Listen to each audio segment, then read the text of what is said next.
Dear learners, I am Christina Georgy, your academic counselor for the MEG program. I welcome you to my session. For those who are attending this online, let me remind you that this session is specifically designed for the course code MEG-01, which is titled British Poetry. Hence, the aspects discussed here will be solely based on the official study material for the same. And as per the requests of many of our learners, this session will be recorded by me so that this will aid you in your effective preparation of the upcoming TEE. We will be having unit-wide discussions towards the end of the session. We will discuss the important questions from the entire block as well. So we have already discussed blocks 1 to 3. If interested, you may check out the playlist on MEG-01. So we'll deal with block 5 of MEG-01. Any idea regarding the title of block 5? In block 4, we dealt with John Milton.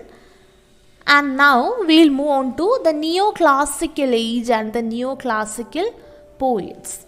So, block 5 of MEG-01 is titled The Neoclassical Poets, Dryden and Pope. So, here also we have very many units. Namely, 5 units, that is units 22 to 26. So, if you have a look at the initial units, that is units 22 and 23, these units deal with a basic introduction. 22 deals with the age of Dryden and 23 gives you a detailed overview of the life and works of John Dryden. So yesterday I had asked you to come prepared with an overall background of Dryden and Pope. I asked you to revise your knowledge, especially your BA days knowledge regarding Dryden and Pope. How many of you actually spent at least a few minutes of time to do so? It's okay, you can be honest. If you haven't, I'll explain that. That's why I'm asking. It's not kind of testing you or anything. So it would be beneficial for you. Rarely do I tell you to do such things.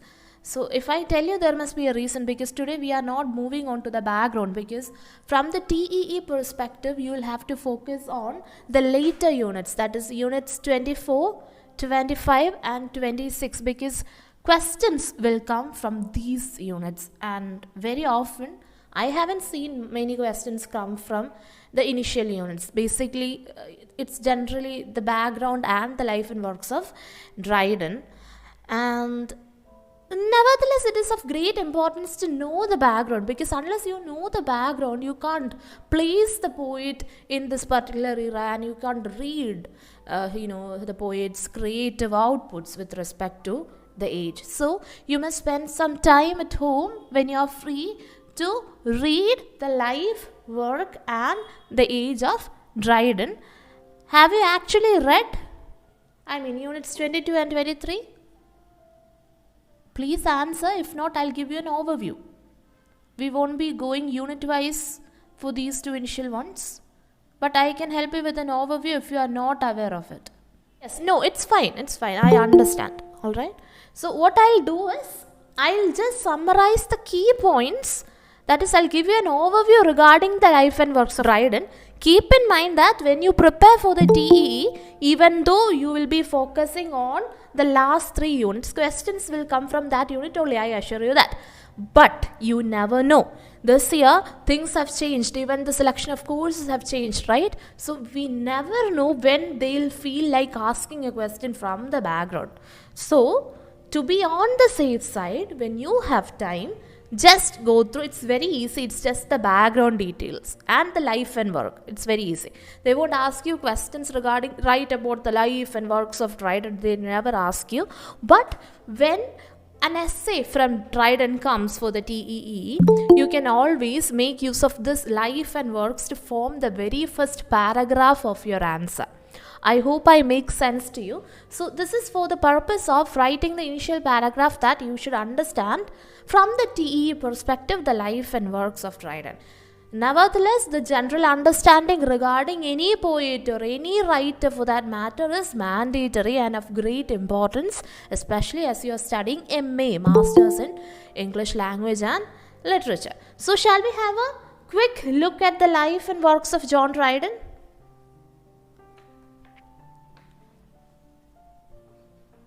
Yes, happy to see your responses. So by now I suppose you know that Dryden belonged to the Restoration era. In our previous session also we talked a lot of all these aspects. So just remember that Dryden, what's his full name? John Dryden was the most influential writer of the Restoration era. And one interesting fact is that he is the first neoclassical critic. Yes, correct. John Dryden is the very first neoclassical critic. We can say that he was a liberal neoclassicist also. Now comes the question, what do you mean by neoclassicism? Any idea? About neoclassicism, we can say that neoclassicism was a Western cultural movement. A movement that came in with respect to literature, visual arts, then theatre, music, architecture, etc. So initially it came into vogue in Rome and thereafter it spread to other parts of the world also. So the main neoclassical movement, okay, I suppose I'm audible. If not, let me know. Yes, so the greatest neoclassical writers was John Dryden. There is yet another significant figure. He is known as Pope, Alexander Pope.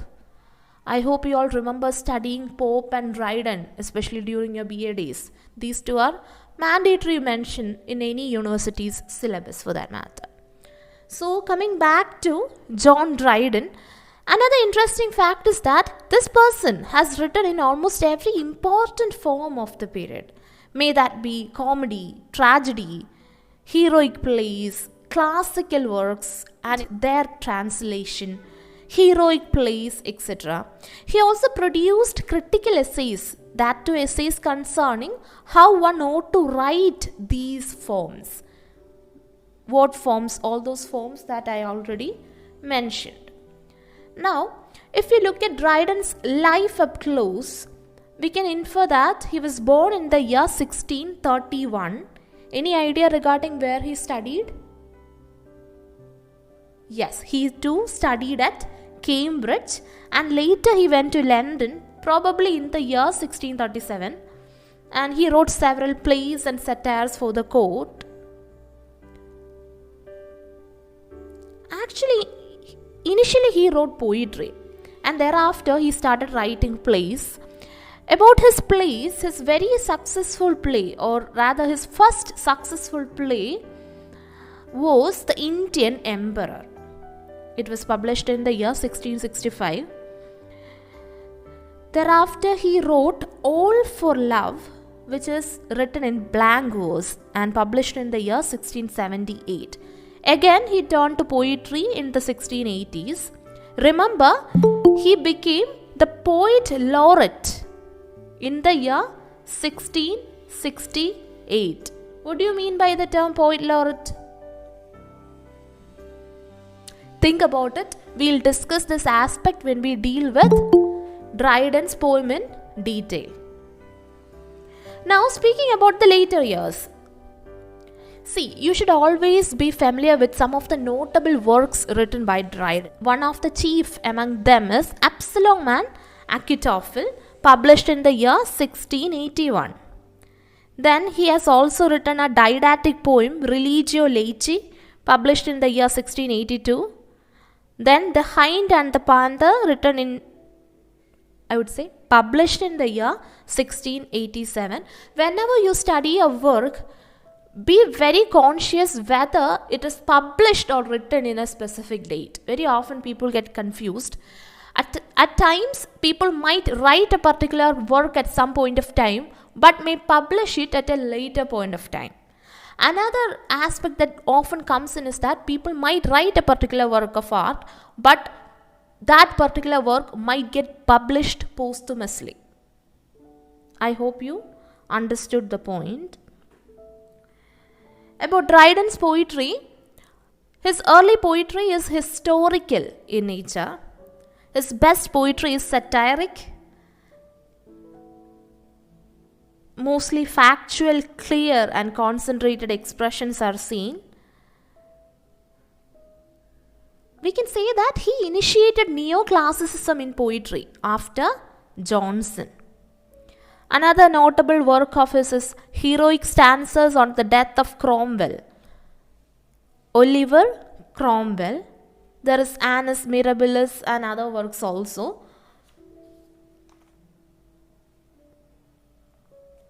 Any idea regarding the specific work that we'll have to study in detail with respect to your TEE? A work published in the year 1682, which is kind of a satire and also a mock epic. Have you heard of this work titled Mac Flecknoe?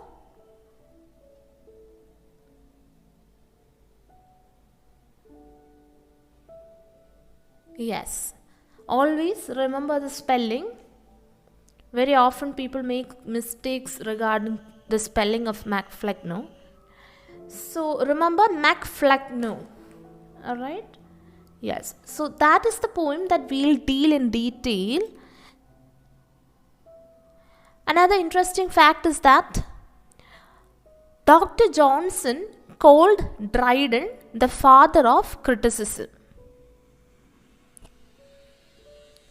Dryden was the first self-conscious critic who analyzed objects with sympathy and knowledge. Remember, he was a liberal neoclassicist also. So I suppose these would do as if a background on the life and works of John Dryden. Remember to read units 22 and 23 from block 5 of your study material, will you?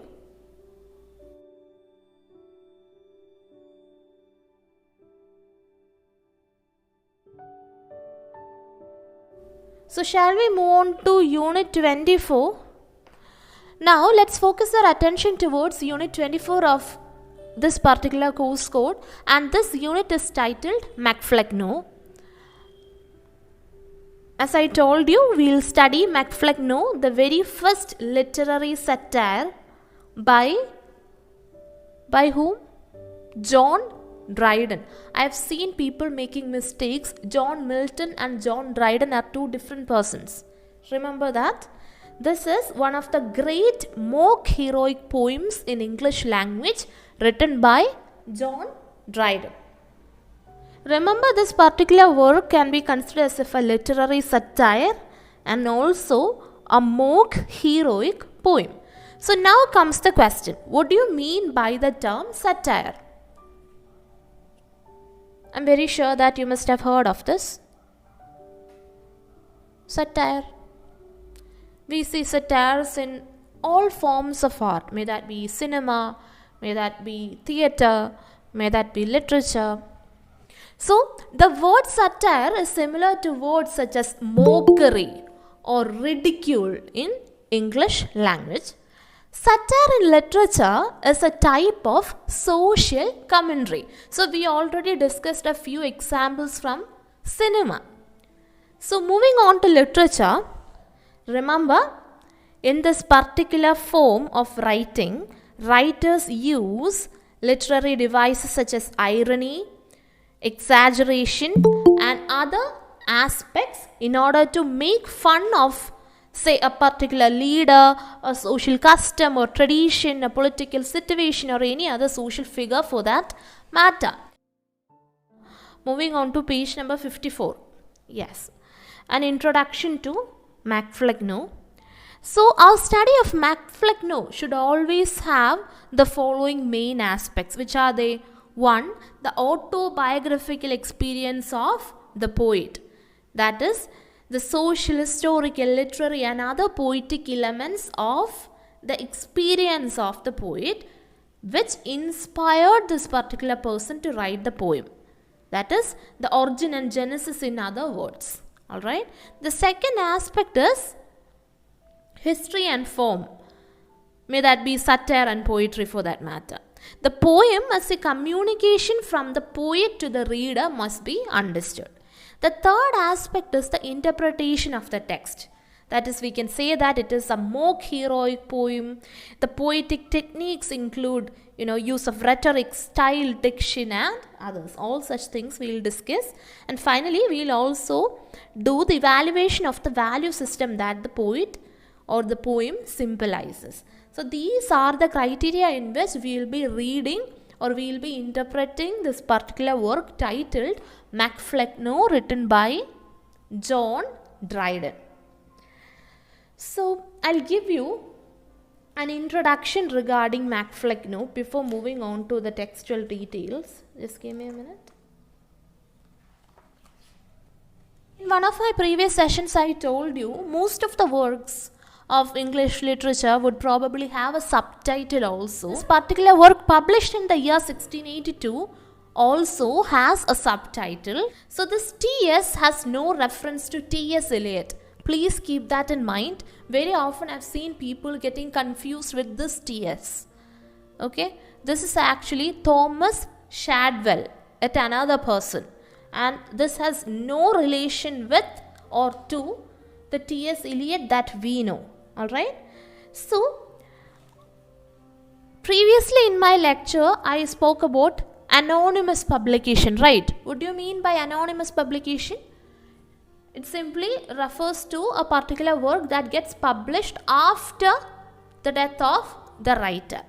So this was also anonymously published in October 1682. This particular work, Mac Flecknoe, was also an anonymous publication in the year 1682. We can say that the date of its composition and its authorship remained uncertain for around 10 years after its publication. We can say that the very first edition was published quite earlier, and the exact date is not known. So that time Dryden denied authorship to Shadwell, and it was only after the death of Shadwell. Who is Shadwell? The T as mentioned in the title. So the man who is ridiculed in this particular poem is Shadwell, and it is his initial that we see in the title. Are you able to follow my words?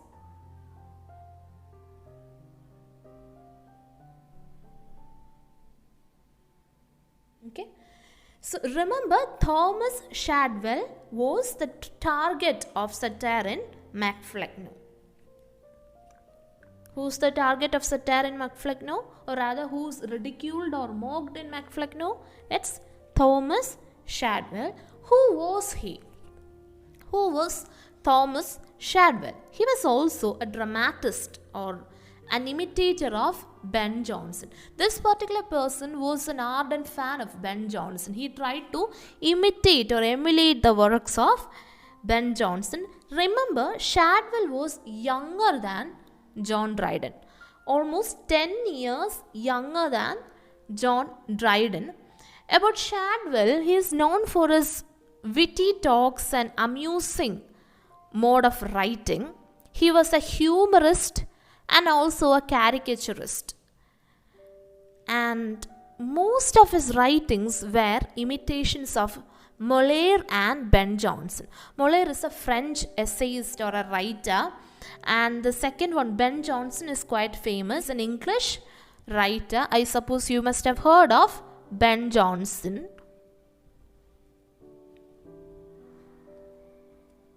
We'll come back to Shadwell.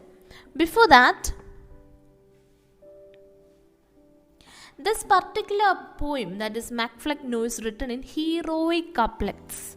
So I asked you to watch this MEG-01 prelude video where I mentioned all these structural aspects of poetry. I suppose you did, or else you may refer to that. I've explained what a heroic couplet is and things like that. So here, as I mentioned, Dryden portrays Shadwell as a stupid character, or rather he is ridiculed here. As part of block 3, we discussed Andrew Marvell. So he had written a mocking poem about Richard Flecknoe, and his name had become synonymous with bad poetry. Remember that as if a background aspect.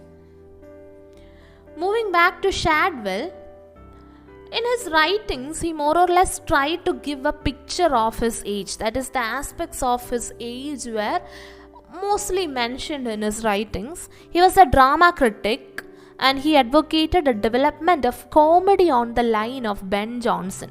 Remember, he was so fond of Ben Jonson that he tried to emulate. By emulate, I refer to, or rather I mean imitate. Okay, so he tried to imitate the work of Ben Jonson. He said all dramatic poets ought to imitate Jonson. So this is what he said. So he was of the opinion that comedy was an instrument of social and moral reform. Remember, comedy was seen by him as if an instrument of social and moral reform. And he believed that this could be created only by a satirical portraiture of real characters drawn from ordinary life. So this justifies the reason why all these things such as satires came into prominence during the era. The realistic representation of human characters with satirical intent was the essence of comedy. But when we discuss Shadwell as a character, we need to understand the fact that the real or historical Shadwell is less important with respect to this poem, because the poem presents Dryden's portrayal of his character Shadwell. Therefore, it is more relevant to know Dryden's relationship with this particular person, Shadwell. We can more or less say that they were friends, especially during the first decade of their acquaintance. That is from 1668 to 1679, they were friends. Dryden had in fact praised Shadwell's genius in an epilogue to the Volunteers, a play by Shadwell. They had worked together in preparing the critical comments on some works such as Settle's Empress of Morocco. But during the same period, Dryden had been also engaged in a literary dispute, which means a debate with Shadwell. And the reason for this debate was more or less based on rhyme, wit, humor, and other literary issues. According to Dryden, Shadwell had no understanding of true wit or the merit of Ben Jonson. The irony is that Shadwell is a person who ardently imitated and emulated Ben Jonson. But this Dryden was saying that, he knew nothing regarding Ben Jonson, and that he had no understanding of true wit or the merit of Ben Jonson. Another reason for the rivalry could be that, Shadwell was younger than Dryden. And there could be professional rivalry. So it happens in every field, right? So there could be a professional rivalry between them. And moreover, I told you, he was appointed the poet laureate in the year 1668. Who was appointed the poet laureate in the year 1668? Good, glad. I was worried whether you people will be confused between Dryden and Shadwell. So my next question is, do you think Shadwell was appointed as the poet laureate of England? Yes. From your limited knowledge of what I've taught you, you have answered it correctly. You wouldn't think like he had been appointed, because from your perspective, I told you Dryden became the poet laureate. I totally understand. But remember, one person succeeded, or rather, another person was chosen to be the poet laureate after Dryden. Now you can guess who that person would be. Who would be that person who came to this position after Dryden? I'll give you a clue. Somebody who was 10 years younger. Yes, exactly. I appreciate your presence of mind. So see, I've been trying to, make you capable of guessing and answering stuff. See?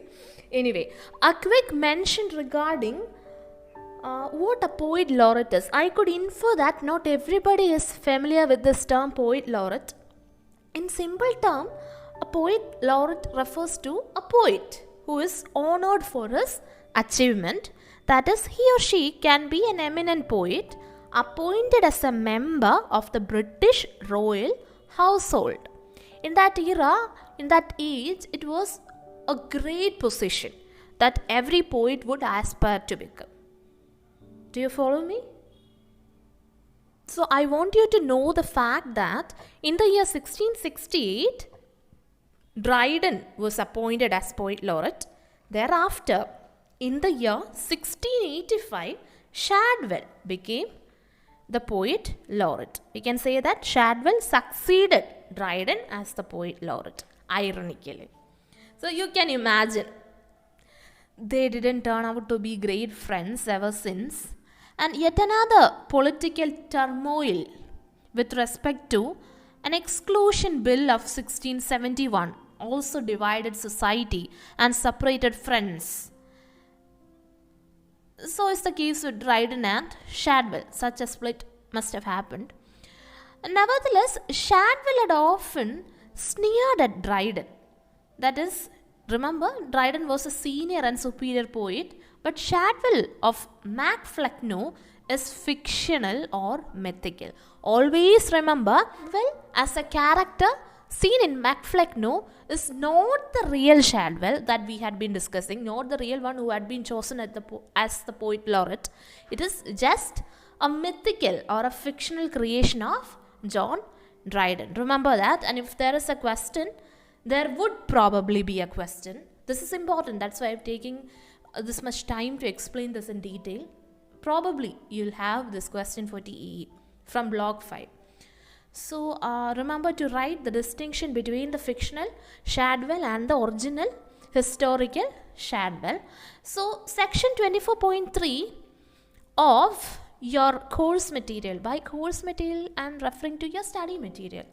So if you haven't received your study material so far, it's high time for you to either inform your concerned RC or just, I told you, go to eGyanKosh. It is our IGNOU's official website, and you can type your course code eGyanKosh MEG-01 and you will get the PDF format of the official material. It's the official site and it's the official material.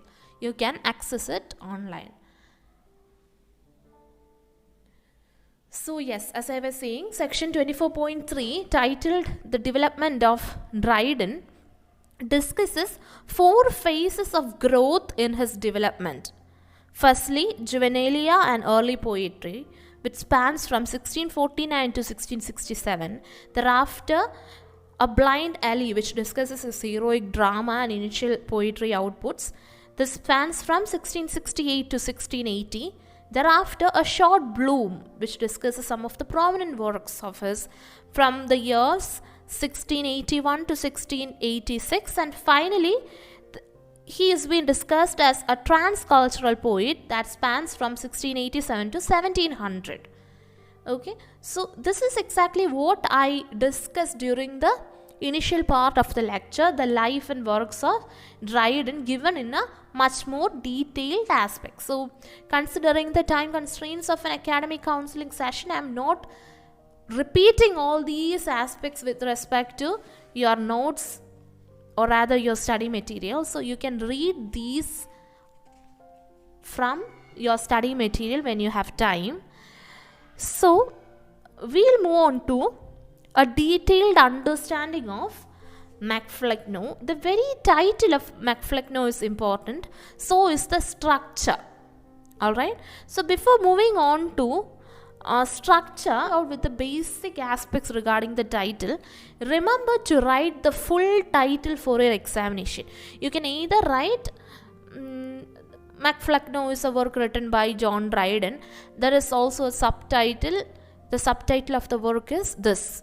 Or rather, you can write the entire title of the work as if a single sentence. You can write the full title of Mac Flecknoe is Mac Flecknoe, or a satire upon the true blue Protestant poet T.S. See, there is an advantage to this particular course, I believe.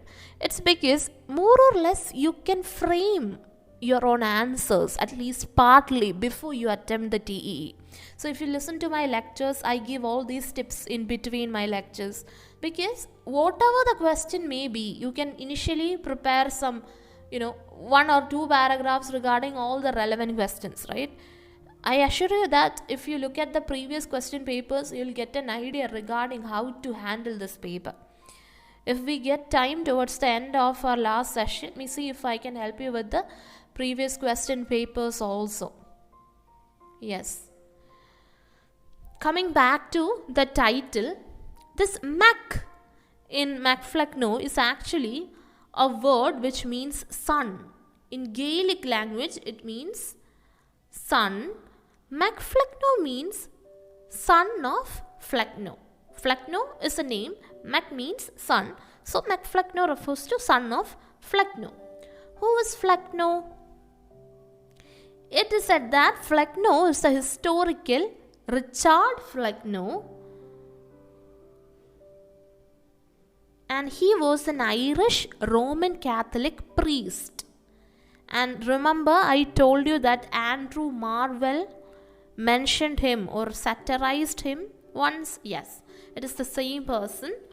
So Marvell satirized this person in a poem titled Flecknoe, an English priest at Rome. It is imperative to mention that Dryden found the connection between a bad poet and Flecknoe natural. That is, the name had become a literal or fictional synonym for a poetaster and dullard. Which name? Flecknoe. Flecknoe became a synonym for a poetaster and dullard. I am not sure whether you know the meaning of poetaster and dullard. Poetaster refers to a person who writes inferior poetry. A person who writes inferior poetry. Dullard is much more a familiar term, I suppose. It refers to simply a stupid person. Remember, T.S. or Thomas Shadwell is the primary target or the hero of the poem. So in order to understand the structure of the poem, it is mandatory for you to have a knowledge regarding at least the summary of the poem. So I'll help you with the summary. Later, you can read the textual analysis given as part of 24.6.3 in your study material. Okay, I'll help you out with the brief outline and the summary. When you prepare for your TEE, make sure that you refer to the entire text. Where will you find the entire text? There are still people who are not aware of. They are probably people who don't attend the sessions, I suppose. So they are not aware of where to find the text. So remember, you have an appendix on page number, okay, this is given on page number 104. On page number 104, you can see the entire poem. So they have mentioned the lines so that if in case you wish to quote, okay, there are a few quotes given in the study material itself. So if you, in case you wish to quote, you can make use of the study material. And they have given you line by line explanation also. Okay, now let's have a quick discussion regarding the summary. That is, this particular poem titled Mac Flecknoe identifies itself as a satire. We already know. And who is the subject of the satire? It's in the subtitle itself. That is T.S. That is Thomas Shadwell. So we can say that it has, created this aura of a historical hero in the very first line itself. We can say the first line of the poem creates the illusion of its being an epic poem about a historical hero. The next lines, if we consider, these lines talk about Mac Flecknoe. Who's Mac Flecknoe? Here in the text, he is a monarch who, instead of ruling an empire, rules over the realm of nonsense. Remember, this is a satirical poem. So this is what you can expect in the poem. So the king is old. Who? Mac Flecknoe, the king, is old and he wants to retire. So there must be a successor. So yes, so he needs to choose a successor. Here the poet, that is Dryden, wonders whether this king would choose a poet who has talent, or if he will choose someone like him, that is a man with no literal talent. So the question is whether the king would choose somebody who is worthy or somebody who has no literal talent. Can you guess what had happened? What must have happened? Remember, this is a satirical poem.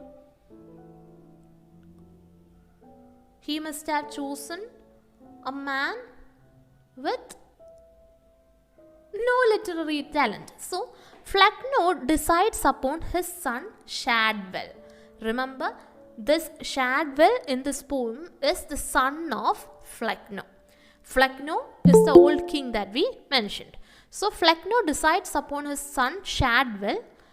See, to describe Shadwell, he was a man with no talent, he was stupid, and he is also described as very inefficient. So, through Flecknoe's words, the poet, who's the poet Dryden, continues to insult Shadwell in a mock heroic tone. So, that reminds me, what do you mean by a mock heroic poem? You must have heard of the rape of the lock, haven't you? Yes. Any idea regarding what exactly the rape of the lock is about? It is about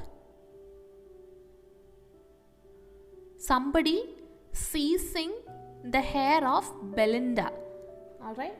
So this is not mentioned as part of his syllabus. Nevertheless, I will explain. Here, rape means to take or to seize, Belinda, the character's lock of hair. That is why it is said to be a mock heroic. It is one of the quintessential examples for mock heroic poems. So, speaking about mock heroic poems, these are typically satires. And these poems parodies or mock common classical stereotypes of heroes and heroic literature. That is to explain in simple terms, typically these works either put a fool in the role of a hero or exaggerate the heroic qualities in a particular person. Often we see a foolish character playing the role of the hero. Does that make sense to you? Now, in this particular context, who's that foolish character mentioned? Yes, exactly, Shadwell. So, there is an interesting scene in the poem where this Shadwell arrives in London. It's interesting to note his attire. That is, he is outfitted like a king, and he is surrounded by a lot of people. Flecknoe, the father, chooses for his son's throne a neighborhood of theaters with bad actors. Inside those places, real drama doesn't exist. Only simple plays are welcome. Dryden also alludes to some of the historical Shadwell's plays. What do you mean by the historical Shadwell's plays? The real Shadwell's plays, and these include Epsom Wells and Psyche. And yet another important scene is the coronation scene. What do you mean by the coronation? When a king, it's more like the ordination, okay? The crowning of the king. So as the coronation begins, Dryden describes the streets as filled with the limbs of other poets. What does that suggest? It suggests that Shadwell managed to get a hold on his position at the expense of talented writers. So it has this undercurrents of bad poetry. Alright? It has been expressed, this aspect has been expressed throughout the poem. The poet mentions human waste and links it with Shadwell's writing and compares him with a historical figure, Hannibal. Okay, it's just a mention. So during this coronation, the oil used to anoint a new king is replaced by ale, signifying the poet's dullness. After the crown is placed on his head, whose head? Shadwell's head, he sits on the throne and the former king prepares to give the cheering crowd a speech. So he begins by presenting the land over which the new king will rule. Interestingly, it is a territory where nobody lives. Flecknoe urges his son to remain true to his writing and not to let anybody make any changes in his work. That is also ironical. Remember, it is said that he writes bad poetry. Flecknoe praises Shadwell's abilities and then ends his speech by telling Shadwell to continue to remain dull and to avoid trying to be like Johnson. Are you able to understand the satirical aspect here? I hope so. Now, to conclude, Flecknoe concludes by exhorting his son not to focus on real plays but rather to work on anagrams. His last words are cut off and he sings below the stage.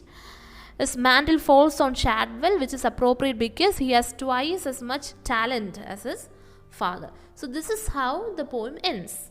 So the textual analysis on each and every line is given on page number 64 and it continues till page number 70 of your study material.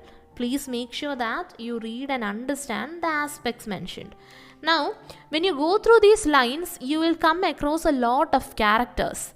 That is, this poem consists of very many characters. Say Richard Flecknoe. We already discussed Richard Flecknoe. He was an English dramatist and poet.